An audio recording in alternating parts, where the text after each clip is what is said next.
Sie hören Sport und Musik. It's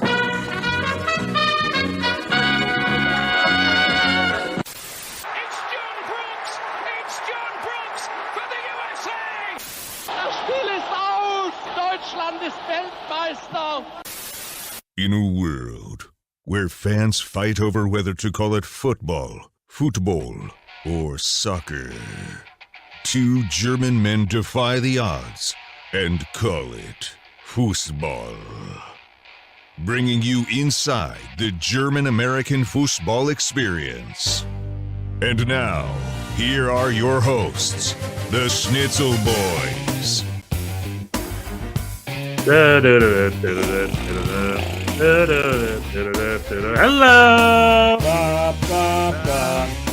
It's the USA Hour, Schnitzel Night. Today is May 22nd, Monday night. It was rivalry week twice, I guess. Rivalry last weekend and this weekend. 2 weekends of rivalry week. We had midweek games, our first Wednesday night games of the season in MLS. And then we had games over the weekend. Now, Bjorn, you had a bye over the weekend, but you did have a game on Wednesday. Because we are just unrivaled. We are an unrivaled team. So well, we had a rivalry game. So when it's rivalry week, we get the week off. Well, so I'm a little confused. Because there were a bunch of rivalry games last weekend, right? This has always been odd. This is MLS being MLS. They're like, oh, it's rivalry week. We have Miami against Nashville. I don't know. What? Well, no, it was rivalry week this week, but it was also rivalry week last weekend, right? Am I wrong? It was like they had 2 rivalry weekends in a row, and half were correct. Because this past weekend, Miami played Orlando, which is the Florida rivalry, right? And they had the 2 Ohio teams play, and they had the first Missouri rivalry, the Missouri Melee, as I've coined it, because I'm a genius. The Missouri Melee, very good. Alliteration, your friend. You had the Texas Derby between Dallas and Houston or whatever, and then you had LAFC. I guess none of the California teams had their rivalry this week, so I guess it didn't. Well, except there's El Tráfico tomorrow in the Open Cup. Is that tomorrow? Oh, is that tomorrow? Oh, yes. Wow, this is news to me. Yeah, but that's unrelated to MLS. I'm here MLS for didn't you. design that. MLS didn't design that. It's unrelated to MLS. But it's still a rivalry, and it's still this week happening. Okay, you're right. So by default, I guess they're also playing. Not by. It's just a quirk of the draw. A quirk of the draw. Well, anywho, the Missouri Melee was pretty map for SKC. Their struggles continue. St. Louis, who's been skidding, they picked it around, they turned it around, and they got themselves a very dominant 4-0 win for the St. Louis train to continue. Cincinnati versus Columbus, great game. Cincy I'm just edging looking that game. here. I'm just looking here on the MLSsoccer.com website where they have a graphic for each featured match of rivalry week. So they point out to you on their website which of the games are rivalry matches. Got it. They need to tell us. They need to tell us. Portland, Minnesota? No. That's Vancouver, not a rivalry. Seattle? Yes. It's like the junior. How about rivalry. I quiz you? Can you say please. All right. New York Red Bulls against Montreal? Hell no. Not a rivalry match? No. Correct. Philadelphia Union against New England Revolution? No. Yes, rivalry match according to rivalry. According to MLS featured match rivalry week says right here on the website. I'm not making this rivalry? up. All right, I got another one for you. Did they offer an explanation? Chicago and Atlanta, rivalry game or not? No, although that game looked amazing. You are correct. It's 2 MLS teams in football stadiums, one doing really good job with it and one doing a very bad job with it. So that's the Stefan rivalry aspect of that. Cincinnati and Columbus. Hell is real. Hell is real. Featured match MLS rivalry week. Charlotte and Nashville. I'm going to say manufactured a big ol' yes. Correct. The Appalachia Featured match. The Appalachian Mountains separate the two states. I would call it the Appalachian. The AT Derby. What's AT? The Appalachian Trail. Oh, Appalachian Trail Derby. Sure. That's you heard it here first, the Schnitzel Boys. But is that a real derby, Bjorn? Just because according to the website, it is a featured match of MLS Rivalry Week. It's like an 8-hour drive. It's not that close to each other. Colorado and Salt Lake. Oh, that is the Rocky also Mountain featured derby. Match. The ski rival derby. Ski rivalry. Yeah. That's the Rocky Vancouver Mountain. and Seattle. That obviously Cascadia. But that's Minnesota. like you know how Bochum and Dortmund is what is called the Kleines Derby or whatever. Yeah. Vancouver versus Seattle is the Kleines Cascadia. It's the Kleine Cascadia rival. The real Cascadia game, as we all know, is Seattle Portland. That's Portland the big one. was playing Minnesota and NYCFC, unrivaled team. I take great pleasure in how poorly Toronto is doing. You're right. There's something up. Bernardo, what's his name? Bernardeschi afterwards said, "We don't play soccer. We're just passing." He said something pretty big. He's like, the reason we're losing is because we're not playing soccer. We're just passing the ball up ahead, and that's that. I mean, I don't know I don't know if he's calling Bob Bradley out or what, but like, seems that he is. I don't know. But I would say if you're saying we're not playing soccer, you would probably, the coach would take offense to that. The coach wouldn't be like, "Oh, he's just saying stuff." No. I mean, I am surprised that Bob Bradley's not more in charge and not more putting his foot down. Knowing, not that I know Bob Bradley, but knowing him historically, he's a coach. He's a good old school, my way or the highway style coach. And seems like he's not doing much at all in Toronto. It seems like the inmates are running the asylum up there. This has not gone well for him, and it really, I don't know. It really, it's just a combination of things that just delights me. I think there's the Insigne looks like a USL player, by the way. I think it's when he gets that ball and he's just missing. And I'm like, that guy's making $15 million a year. He wasn't even playing this weekend. He had some kind of an injury. He wasn't in this game. What did I watch? But I think I watched him play maybe it was 2 games ago, and he was not a good player. It's just like, this is not a good soccer player. It's not a good team. It's not a well put together team. I think the idea of that kind of roster construction just doesn't work. The owner like kind of using Transfermarkt to buy I mean, I was rooting for this to not work, and it's happening, and so I guess this is the Sean Johnson aspect. Although, by the way, salary numbers were released, and he did get a raise. He was on $550,000 for NYCFC, and he's now getting $685 at Toronto. So good for him. So I hold like a 10% raise. What? I hold like 20% really, yeah. Plus 20% plus. So Aaron no, Long. I hold no ill will towards Sean Johnson, obviously, but somehow the whole setup of this team and Bob Bradley, I'm also I'm not a huge fan of in general. So I guess I don't know. This is just sort of tickles me a little bit. I'm sorry. It's the what should we call it? The Oh, speaking of rivalries, by the way, Schadenfreude. Speaking of rivalries, by the way, someone on Facebook said that the only real rivalry in MLS is Toronto, Montreal. And he said because they're culturally different, the language is different, the history is different. And we saw those ugly scenes of some MLS hooliganism over the last week between Toronto and Montreal. I don't support violence I don't support any of that. But the guy on Facebook had a point. I was like, I'll allow it. He's like, Toronto, Montreal could be the realest, fiercest rivalry in MLS because of what Toronto and Montreal really do represent at each other. I mean, it's an English city, it's a French city. Like, they do have a lot to butt heads. There's some real animosity. Yeah. Some real animosity there. So I'll give him credit. I never really thought of that before. Well, there's also, I think, more perhaps more of a European influence, not in a good way, among these supporters who are like ultras, like taking it to a level where that really in most of MLS we're not really facing. There's not that much fisticuffs. Overall, though, the Canadian teams underperform.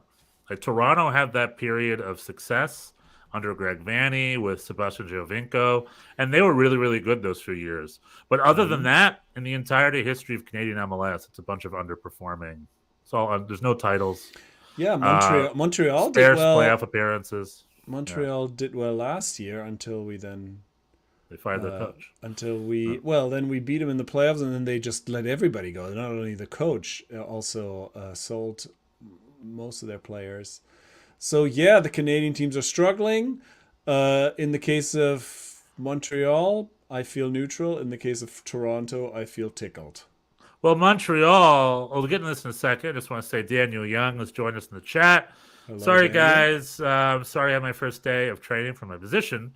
Working for the New York City government. Are you allowed to say what your position is with the New York City government? He told us last week, right? Well, he just said municipal worker. I don't know if you got specific with it. Are you building the trains? Although I think that's a state position. That's not a city position. No, it was an administrative thing. I don't remember exactly. I'm going to choose he's a spy. Tell us again, Daniel. I'm going to choose he's an NYC detective. He's the tot. And if he is a spy, that's very good because we keep secrets here at the Schnitzel Boys. You can tell us everything. We are this is a small community. This is one of the few podcasts where you can keep a secret. Yeah, no, it's not going to go viral. Don't worry about it. Nothing about us goes viral. I shared a video of me without pants. Only 400 people were interested in it. So, oh my word, that was a shock. That was a shock last week for America and me. But it didn't go viral. Anywho, the big you topic... are trying to go viral for not wearing pants. That is desperate. I know. That is a desperate. Desperation is my middle name, my friend. Oh my god. Speaking of desperate, Bjorn. Oh boy. There was a club in MLS that was really, really desperate. One win in like 11, and it was terrible. So they fired the coach, some Austrian dude. He's off in Austria learning how to drink water out of the spring. Week two of the Troy. What is his name? Lesesne? Troy Lesesne, the Lesesne train. Every week I now have to hear about how great Troy Lesesne is. The Lesesne train. Please, let me have some water and I will just listen to you praise him. Well, Bjorn, we went from 1 win in 11, and under this new coach, we have 3 wins and a tie in his first 4 games. That's a good bounce back. We're playing a little more offensively minded, much needed. And Troy Lesesne, in one of his last press conferences, says we're trying to change up a little bit. We're trying to be more friendly with holding the ball. He's changing it up. He's not just going to be a high press guy. It's going to be possession. You're going to be a possession team? We're going to introduce some possession more into our game. Because literally, when we beat Montreal, we only had 26% possession, I think. Something like that. And that was the lowest percentage rating of like a winning team ever or something like that. Something along those lines. What a difference a week makes, because when you were playing us, that was clearly not the plan. But all right, no. Troy Lesesne. No, we beat DC United. We beat NYCFC. We tied a very, very boring scoreless draw. Was that against Toronto, right? The two bottom teams went together and did not impress anybody. We dominated the first half of that game, I thought, but the second half it was more on them. We were just holding tight. And we got out of Toronto with a scoreless draw. Pretty meh. But then over the weekend, we had a really fun, dominant performance against Montreal. We scored 2 confident goals. Could have even had a third or a fourth. And it's like, hey, good on you. There's more shots on goal. More goals are happening. And we won a good professional 2-1 over Montreal on the weekend. Who were on a bit of a run themselves, right? After starting the season very poorly, had a couple of wins, yeah. And if you look at the standings, we are 11th place. Oh, New York are you City ahead of us? Are you ahead of us now? No, you're ahead of us with a game in hand.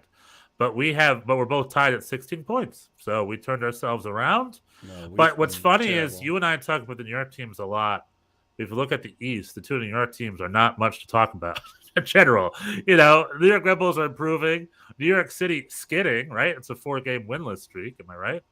And we're now both right outside the playoff spot. They were all on the road. We got a couple home games coming up, so we'll see if that goes any better. But yeah, this is but Philly just destroyed their greatest rivals, New England Revolution, 3-0. See, I haven't been all that impressed with Philly this year, but I haven't been all that impressed with us either. So we'll see. We're a team in transition. We're a fragile young group, and hopefully the home games will help us. But what I always say as a fan, the merch will get you through the tough times, and we just announced at a very opportune time a collaboration was released with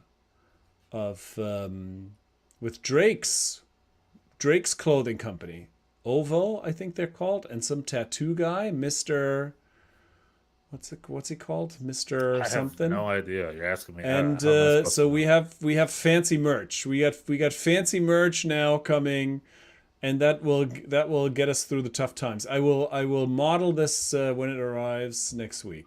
I know it'll get you through the tough times, but we'll get the team to the tough times. Is NYCFC having tough times? Well, I mean, I think. Yeah, I've said it before. We had, we've lost our entire spine. Sean Johnson, Collins, Maxi Morales, Tati Castellanos, and they have been replaced. They have not been replaced like for like. There's, and we are the youngest. I believe people keep saying that. I haven't checked it, but I think we're the youngest team in MLS. And so that's going to take younger than the Red Bulls. Are you sure? I believe so. Yes, that's. I keep hearing we're the young. I don't know. I haven't. Like I said, I haven't checked it. I will not doubt it. So this will take some time. We play 18-year-olds, by the way. I thought early. So I would be very curious. We have a couple of those as well. And I felt early in the year it went a little better than I thought it might, but now these last few road games were pretty dispiriting. Although the last one in Orlando, something happened. The late equalizer, I think may be a turning point. We'll see. I don't think we're in. I think it's gonna be okay. I think we're probably still getting at least one or two more starting caliber players at some point this summer. So I don't think this roster is complete, and I think also the team will improve as they go. I think they still need a little time. So I think it's going to get better. I did expect this to be a little bit of a transitional year. The team always says the expectations are high. They're not expecting it to be just a rebuild, but we'll see. I mean, this was one out of a 5-game road trip, including the Open Cup game. We got 1 point and got eliminated from the Open Cup. So that has to improve for us to make the playoffs, but I think it might. The youngest team is the New York Red Bulls. In MLS, they always are. I was surprised when I said NYCFC. The second youngest team in the league is NYCFC, so you're right behind us there. Okay. They keep saying the MLS season pass people keep saying we're the youngest. I don't know. Maybe I'm looking at transfer marks. Maybe they have different numbers. Maybe they have more accurate numbers. Maybe depending on people who are playing, not just the roster. I don't know. But anyway. Yeah, the people who are playing. Here, let's go. The people who are playing New York Red Bulls is younger than NYCFC. And the average age of the squad, New York Red Bulls is younger. And then if you put it together, New York Red Bulls is younger. So we win all three, but only barely. The average age of the New York Red Bulls is 23.7. The average age of NYCFC is 23.9. So it's very negligible. And then who's the oldest squad in the league? Quiz. Toronto? Close. So the second oldest squad in the league. Okay. Which is probably a big clue to their failures. but the oldest squad in the league is actually one I want to talk about for a bit. Okay. The oldest squad in the league is DC United. Oh, and I think Christian Benteke probably That's a good shifts call. that average a bit. But DC United's doing well. They had a really comfortable win over the dumpster fire of the LA Galaxy. Their dumpster fire will They are likely never really amazingly bad, huh? At this point, amazingly bad. at this point, it's remarkable how bad they are. And I get front row seats, baby. I'm going to watch all their dumpster fire games this season because there's no one at the stadium and it's cheap. That's almost another point. I want to talk about the New York Red Bulls, just their attendance. God, they need to fix that crap. I don't know what's going on. They're on a winning streak, but still they can't fill that stadium. And all the Red Bulls general manager is doing is putting security guards to make sure no one sneaks. I'm just like, great. That's exactly what we need. What we should do is they should do in Spain is force everyone in the stadium to move into the section in front of the camera. It's like bring people down and around and start from there and then work your way out just to make it look a little better on the TV. But no, they're not doing that. They're putting security guards to make sure no one sneaks. Anywho, DC United had a comfortable win over the dumpster fire of the LA Galaxy. As far as the average age of the team, Montreal is third youngest. St. Louis SC is fourth youngest, and they're having a great first season, followed by Atlanta, Vancouver, Columbus, and so forth. Yeah, I mean, we had a lot of really fun games over the weekend. Vancouver got one on Seattle. That's surprising. Minnesota won over. LAFC had to have a late winner to beat San Jose. St. Louis, we discussed. Real Salt Lake edged over Colorado. Dallas and Houston got a point. Chicago, Atlanta, 3-3, both the red card. I do want to. That's probably a lot of fun. Austin getting one over on Toronto. Frank Klopas is coaching Chicago Fire. Frankie Klopas there, Uli Hoeneß. Nashville got one on Charlotte. As far as the Eastern Conference goes, Cincy's king, followed by Nashville and New England. Atlanta's right there. Philly is having a little bit of a hangover year, aren't they? Well, Philly's... I think they were distracted by the Champions League, right? Like the teams that make the CONCACAF Champions League run always suffer a little bit. But they've come around. I mean, they're doing pretty well. Yeah, I mean, they were struggling early, but they seem to have found themselves. Yeah, the East is tight. There's a lot of good teams. Cincinnati clearly is for real. Nashville, New England bouncing back. So it's going to be tight. Those playoff spots are going to be hard to come by for our two teams, which are also pretty.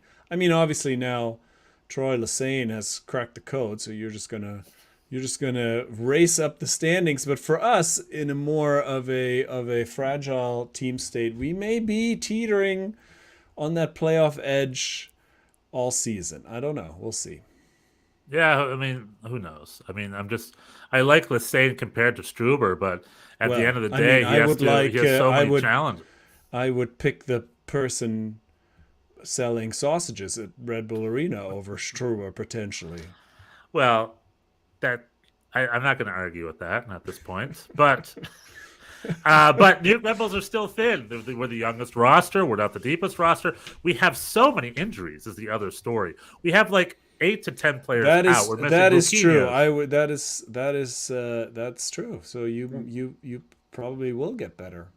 We're missing Luquinhas. We're missing Lewis Morgan. Lewis Morgan is our biggest blow. That's big. Yeah, that's big. We're missing Kyle Duncan. We're missing Frankie Amaya. We're missing a lot of our key players. And like I said, our roster isn't deep enough to do this. So I mean, we had to sign a lot of one-day pros. Frankie Amaya is a key player. All right. Yeah, well, he's done some stuff. Point taken. I mean, for us, he's a key player. Yeah. A lot of literally, I need to find the list. It's like 8 key players and 2 less key. Like Steven Serrato this made our derby loss extra painful. I definitely looked at the Red Bulls lineup and was like, this does not strike fear into anyone. This bunch. Our bench was a bunch of one-day. There was a bunch of Red Bull 2 players that signed one-day pro contracts. Otherwise, we wouldn't have had a bench. Wild. And they played. I have a bigger question for you. Shoot, I'm excited. What do we got here? The word on the Twitter street is Jesse Marsch going to be the U.S. men's national team coach? That's right. That is the word on the Twitter street. Is that going to be good? Yeah, sure. Um, Yeah, can I be systematisch for a second? please. Can we just mention the Western Conference real quick and then talk national team? Oh, the Western Conference. Sure. I just want to say that LAFC is Is trudging along. still bad. Still. Oh no, Galaxy is LAFC. bad. No, LAFC. look. See how in New York, the two New York teams right next to each other. LA couldn't be more different. First place LAFC, last place LA Galaxy. I mean, Very. it Yeah. is night and day. LAFC 2 games in hand, and they have more points than anybody right. No, that's not true. Since he's got more points, Since two he's games in got hand, but more in the West they've points, got more but in the points. West they are dominating. Yeah. Followed by Seattle, and then St. Louis still in third. FC Dallas having a pretty an under the radar solid season in fourth place. San Jose, I think, is Hey, the biggest surprise. I saw them live again. They played both the LA teams this past week, and they lost both of them, but not. It was tight. Both times it was tight. LAFC had to get a last minute winner at home against San Jose. That's saying something. And then Minnesota, Vancouver is in the playoff spot. Good for them. Portland, Austin, Houston, Real Salt Lake, Colorado. Sporting KC has slowly been. They had a bad game over the weekend, but they had a couple wins before then. But LA Galaxy, no Galaxy is solution bad. and no solution in sight. Emmanuel Reynoso is back And is he playing? I was going to for say, I know he was back in Minnesota. town. I don't think he offered what I thought was a pretty heartfelt feeling apology video, which those don't always really strike the chord of feeling authentic, but Right. this one sort of did. And yeah, he's in town. I guess he's trying to now. He needs to get in shape. I think hasn't done anything for a while, so I don't think he's immediately ready to play. But his preseason starts now. What was the video? I didn't see it. Did he offer any sort of reasons as to why he was gone for a He while? said it was a family situation. He acknowledged that this was not a good decision, that this was not what he was supposed to be doing, and he understands he let the fans down and his teammates down, and here he is now. He's going to do his best. Yeah, we had a little bit that with the New York Red Bulls with Dante Van Zier. He came on the field. It was his first game from suspension. And the fans booed him. And again, this whole story is so weird to me. I mean, everyone on the boards just going at each other about like he should be gone forever. Then there's people like me who are just like, no, like honestly, it was a kind of a big misunderstanding, and he was maybe even overly punished. So it was like a sort of weird back and forth. Marc de Grand Pre, our club general manager, went on our podcast and talked about how he went through training and the diversity program and yada yada yada. And essentially trying to apologize for him, just getting back and included in the squad. The players have all unanimously voted to let him back on. It was unanimous. So, the Dante Van Zier thing's going. And kind of like Emmanuel Reynoso, he hasn't been playing much. So we need to get him back in form. I'm all about him being reintegrated. Well, he's been practicing, presumably, right? I hope so. In Belgium, I hope so. Emmanuel Reynoso, Minnesota, like as much as he did the weird thing when he was gone for a while, I think the fans want him back. He's just a key player for them, and if he's in good shape and playing, they'll take him. So let's hope he was can... He was a key guy for them. He was a very important player for them. Yeah, so let's hope he reintegrates well and wins over the fans' trust, and we'll see. And hopefully, whatever happened with him in Argentina was solved. Maybe the full story will come out at some point. But yeah, the LA Galaxy, as I discussed, that I think they're letting I'm curious. When will Greg Vanney be fired? Will he be fired soon, you think? Or are they going to give him the full season? Seems like everyone's just being given the full season here. I don't know. Well, it seems like that's their thing. They don't fire anyone, right? Or they fired plenty. They fired the Argentinian coach. Yeah. The Argentinian, what's his name? Guillermo Barros Caloto got fired for being better, and then Kurt Analfo, I think, got fired after he took over from Bruce. Right. They've done it before. If this Chris Klein thing, I mean, if Chris Klein is really leaving after the season, then it would not make sense to change coaches now because the new person was going to want to have a hand in that. If I'm the owner, I fire all of them right now, right? I mean, what's the point of waiting anymore? Just fire them all right now and get a new sport director and then get a new coach. And just that's what the fans want, I think. The season's done, right? I mean, you could easily turn it around. It's MLS. But right now, nothing's going to be turned around the way it is now. They're not dealing with big injuries. Their players are. Chicharito's just misfiring. Ricky Pooge is mad. I don't know. All I know is to fix the LA Galaxy, you got to fire the coach or the sport director or both. Do it right now. I mean, what are you waiting for? Probably should have done it a few weeks ago. That's my thing. I mean, how else are they going to fix themselves? Yeah, cool. Let's talk. U.S. Men's National. The U20 World Cup is going on right now. I'm going to do my best to try to watch it. I usually miss those. But the U20s, they beat Ecuador, and do they have another game? And then, yeah, Jesse Marsch is rumored to be our next head coach. What do I think about that, Bjorn? I think it shouldn't take 6 months to hire a head coach. That's what I think about that. And then he's only gonna start After the Gold Cup. After the Gold, even though presumably he's just sitting around. Exactly. I'm like, what the heck is going on here? What is happening really, here? U.S. soccer definitely, they enjoy the road less traveled when it comes to these kinds of decisions. Like, they just do things very differently. They enjoy cashing checks week in and week out and then postponing their actual work start date months on end. They're like, as long as our check's clear, we'll be here. But as far as actual work, we'll be starting August 30th. August 30th is when we'll be starting. So I don't know. I mean, it sounds like the best job in the world. I need to work at. I need to go get a job at U.S. Soccer. It's a pretty. It's an odd organization. Yes. I mean, my thoughts are he's a very smart, hardworking, competent coach. We could do worse. I'm fine with. Well, who's supposed to be better than him? I don't know. Well, is this gonna be? Is this going to be a do-over, or is there going to be continuity? Well, the bit of consternation is that Jesse Marsch is a high-energy Red Bulls high-press coach. Tom, I'm hoping it won't be Tom. We got Tom in the chat. Oh, I know how Tom feels about this. He's not a Marsch guy. I'm hoping it won't be Marsch, but think it's inevitable. Yeah, Tom, maybe I'm talking for you here. Let me know what you think. The consternation with Jesse Marsch is he's a high-energy club coach. High press, the stuff you get in club football.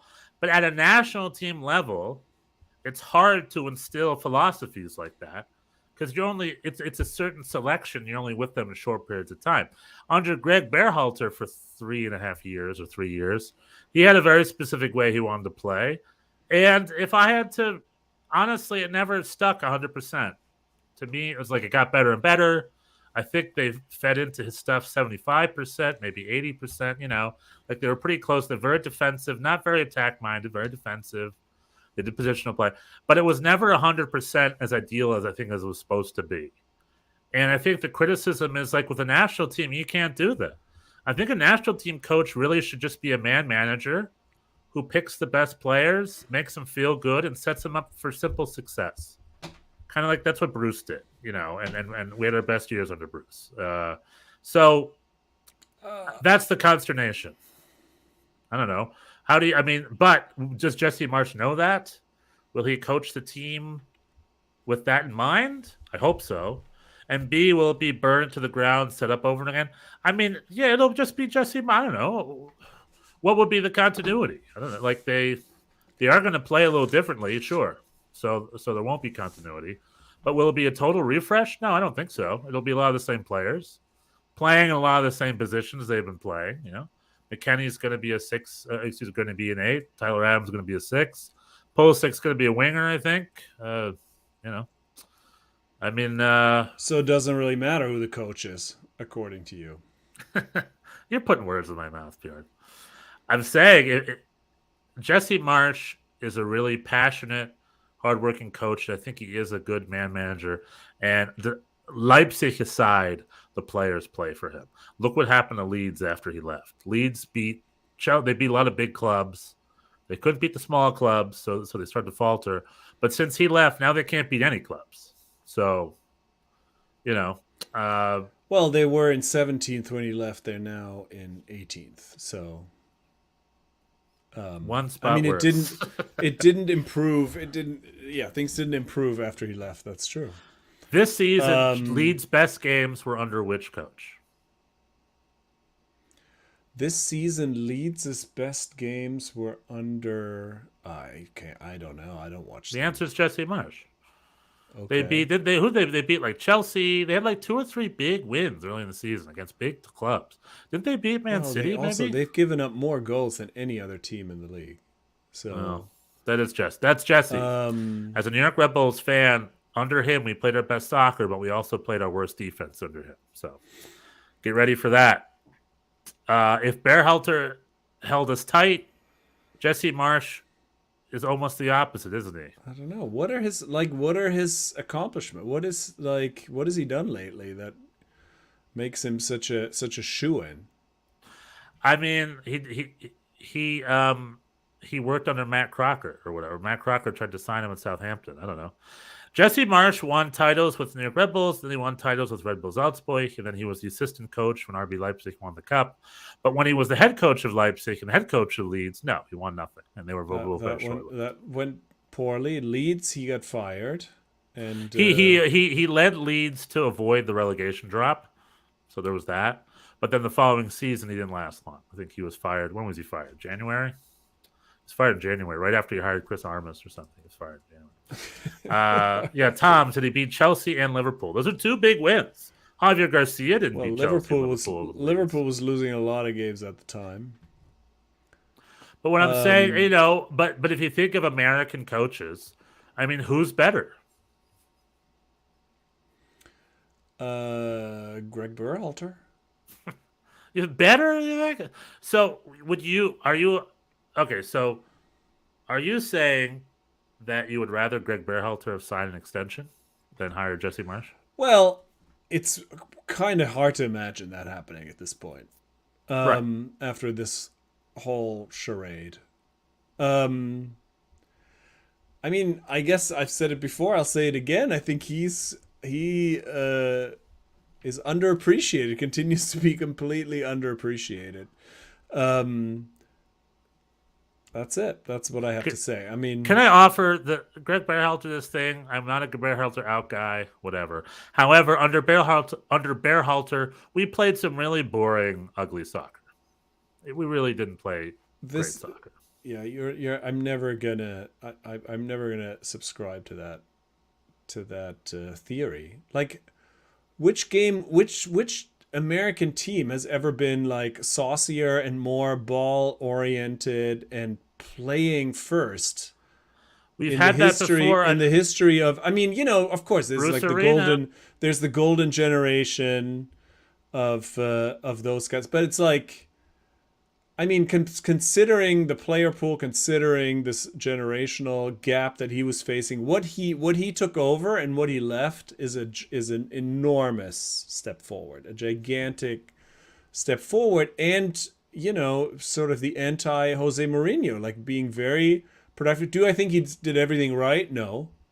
It took him a while to basically find the balance between the system and adjusting it to the players. He expanded the pool in an intelligent way. He brought a lot of people in. When you say like people were just going, it never quite caught on. I mean, people were showing up for him. The players went hard. They had a very good World Cup. I don't know. We beat Mexico how many times? So I think he deserves more love than he's getting. I mean, because the feelings range from active hate to basically, wow, they played some, to meh. And I don't know. I think that's, as an outsider, I'm not a big, I don't have a dog in this fight. I'm not even a big U.S. men's national team fan, unless Jimmy Sands is playing. And so I'm just sort of as a neutral almost, and I think I share this with a lot of people. I think there was a lot of respect for the American team at this World Cup internationally. People were like, "Oh, this is a totally different looking kind of team." than what the U.S. usually run out, and I think that's an accomplishment. That's no small thing. Like to make the transition from we're the underdogs, we're going to defend hard and hope for a corner kick goal or whatever, to we're comfortable with the ball, we're trying to possess and have an active game plan. That is not a small thing, and that's what I'm saying. I'm not saying he did everything perfect. I'm not saying he's the greatest coach ever, but he deserves more appreciation than he's getting. Yeah, the other part of the story is you hear rumors of the players wanting a different coach. That they were fine, like I said, they played for him. They were fine with him, but as the players get a little older and moving forward, they're going to want a more senior European coach. That's what they said, which is not necessarily Jesse Marsch. Jesse Marsch. Jesse Marsch has more experience. He coached in the Prem. Some of these players he coached them, and he coached some of these players in the Bundesliga. So he's done. He has done that where Greg did not. It's a small margin. Personally, I felt Jesse Marsch should have done that last gig in Europe I was talking about, the coach a championship club or Bundesliga 5 club and bring him up the league. But if that offer never showed up and his national team was calling. Jim Curtin offered a solution once. He said he wants to be the associate sort of defensive coordinator, where Jesse Marsch could be the offensive coordinator. I'll tell you, I like that plan. If they work well together and they can figure it out, like a head coach situation between Jesse Marsch and Jim Curtin, I think that might be our best plan moving forward. But if it's Jesse Marsch being appointed, it's up to him. And likely, like a good head coach, he probably will just hire his guys and just keep it that way. We'll see. So Tom is saying Marsch is marginally better than Berhalter.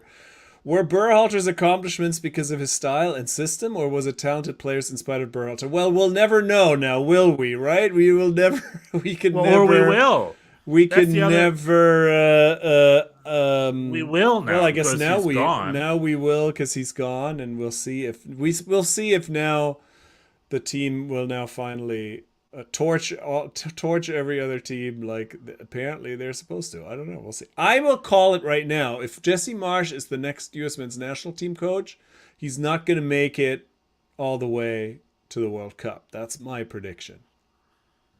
Oh, you mean he'll be fired as a head coach before the World Cup? That's what I'm saying.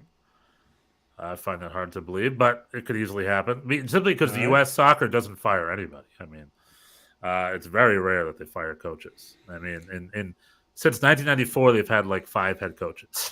I try to think: Bora, Steve Sampson, Bruce, Bob, Jorgen, and then Bruce, and then Greg. So they've had 7. That's not a lot of coaches for 20 years of a national team program. You're forgetting Colorado Rapids legend Anthony Hudson and Dave Sarakin. And Dave Sarakin. North Carolina legend, North Carolina FC legend Dave Sarakin. Yeah. I think everyone's forgetting those guys. Yeah, I mean, I don't know. I'm trying to think here. Am I slightly disappointed that it's not like an English Premier League coach that people have been talking about? I think it was time for an English Premier League. I don't know, Bjorn. Who's available? We have to wait till the summertime. I thought the whole point was to wait till the summertime and catch who's available.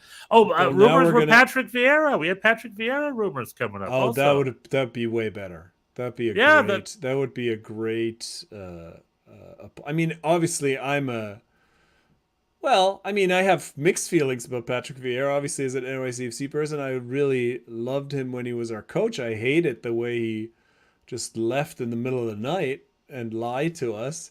But taking that hat off for a second, I do think he would be a Chris Gary has entered the chat and is pointing out how Jason Kreis is available. He's always available. Don't worry about Jason Kreis is available for. He's as available as Jürgen Klinsmann.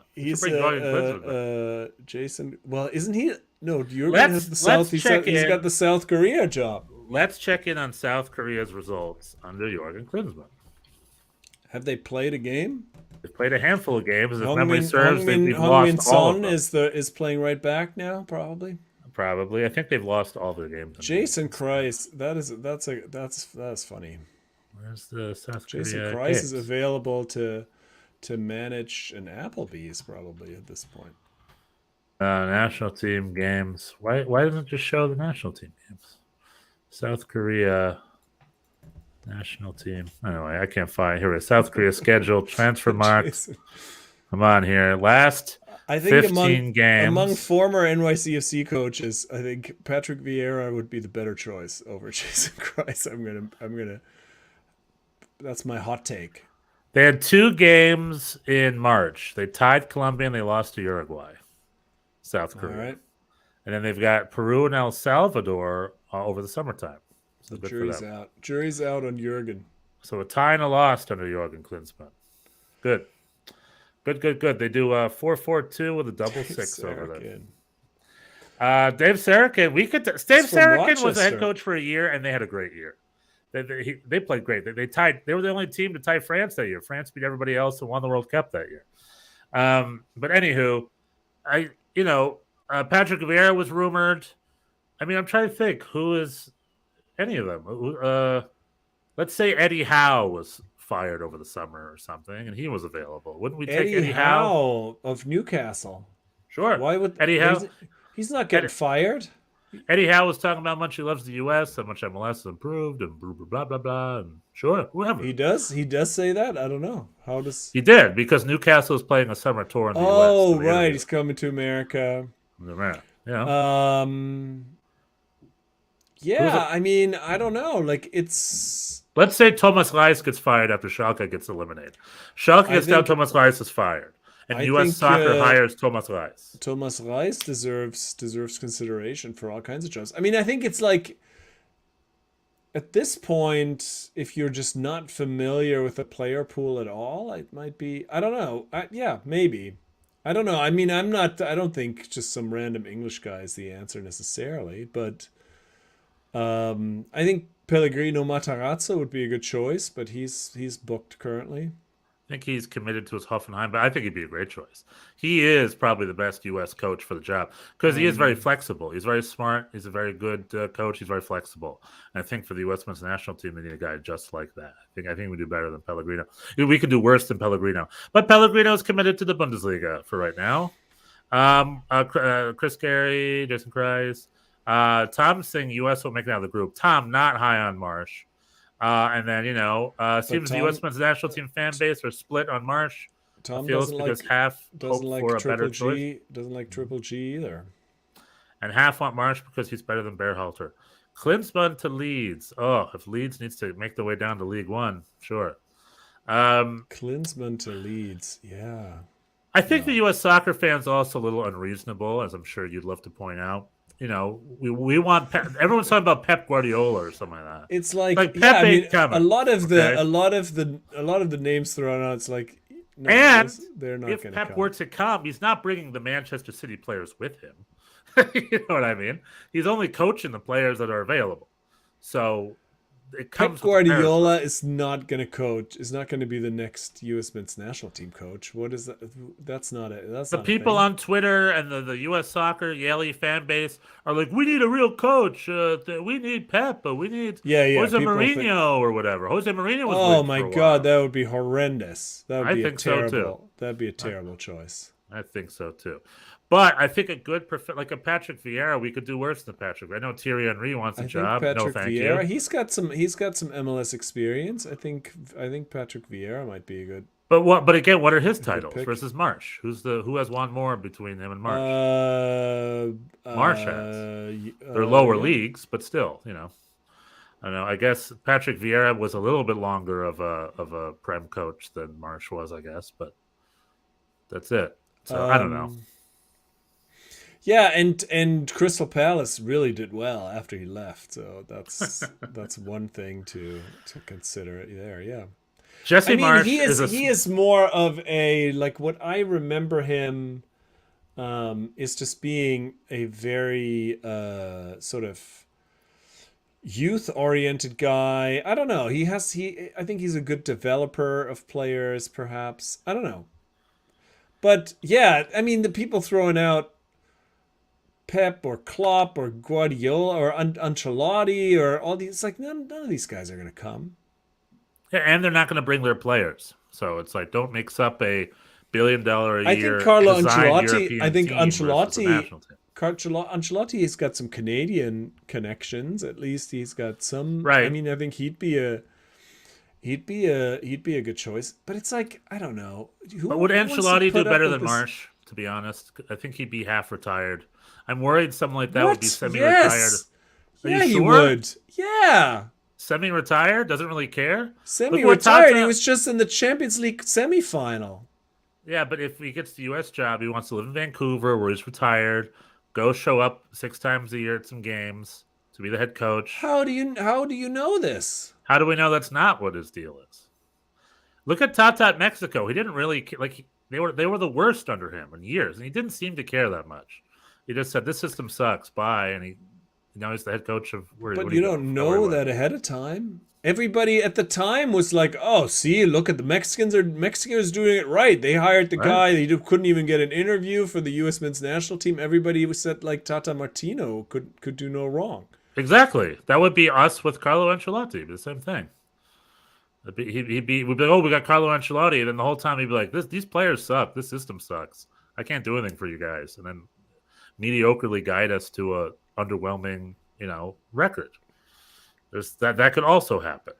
I don't see what sure, and he could also get struck by lightning and not survive the first 3 weeks. Who knows? They are not those are two different scenarios. All right. Well, all I'm saying is, if we hire Jesse Marsh, we're hiring a very committed, passionate American who's connected to the team, who used to assist the team. He's a very competent head coach. He's one of the few Americans that went to Europe, did Europe, won some titles. I know they were in Austria, but he won titles. And he's, we could do worse than Jesse Marsh. He's a dude who will put his heart and soul into the job, and we can do worse than Jesse Marsh. So if it's Jesse Marsh, then there you go. Prob with, here we go. There I go. Hans Wolf. Prob with Tirani is he doesn't know how to show players to be that good. He just expects them to learn to be better. Is that Vieira? Does he mean Vieira? Yeah, I know. Maybe it's a slang.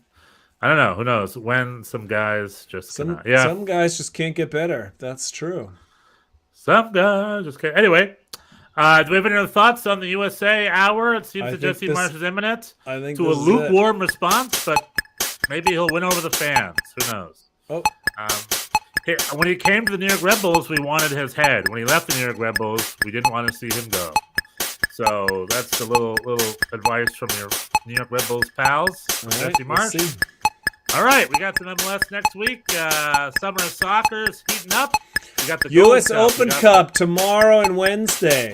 CONCACAF Champions League final coming up. We got Gold Cup. We got Nations League. We got the U20 World Cup happening right now. We got all sorts of happening in the soccer of summer. We got NWSL. We got the Women's World Cup. Bundesliga ends on Saturday, and then you got all the time in the world for MLS. That's right, baby. We got merch. If you like what you hear, want to support us, head to our shop on Etsy. Link below. Schnitzel Boys merch on Etsy. We're on Podcast World. Tell your friends. Thank you for our live listeners, Tom and Chris Gary and Hans Wolf and Daniel Young, to come and join us and say hi. We always appreciate our interactive fan party we got going on here on Mondays. All right, cheers. Cheers. Nächste Woche.